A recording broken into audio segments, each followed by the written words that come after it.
Тројца актуелни функционери од редовите на ДУИ на тапет во Тетовското основно јавно обвинителство. Министерот за образование и наука Арбер Адеми, заменик министерот за внатрешни работи Агим Нухиу и директорот на Државниот завод за индустријска сопственост Сафет Емрули незаконски напредувале во своите научни звања на правниот факултет при Државниот универзитет во Тетово. Според тврдењата на државниот просветен инспектор Ѓорги Илиевски, првиот Адеми се стекнал со научно звање доцент, заменик министерот за внатрешни работи станал вонреден професор. Највеќе напредувал Емрули, од асистент бил напреден во доцент, а потоа и во вонреден професор.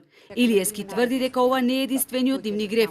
За интелектуалните услуги кои ги вршеле на Тетовскиот универзитет, тие незаконски примале надоместоци преку Македонската авторска агенција АД Скопје.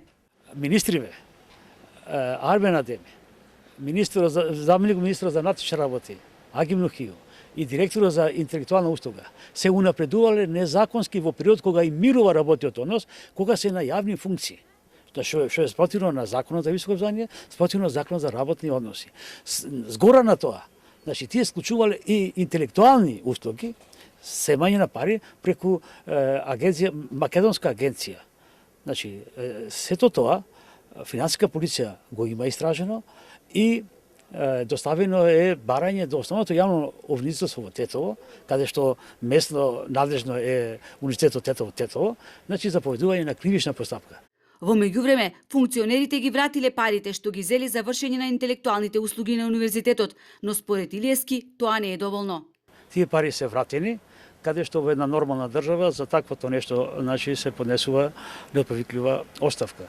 Што значи еден лош пример, една лоша порака дека едни вакви функционери, како што се министрите и директор, значи да прават незаконитости и во делувањето и во работењето.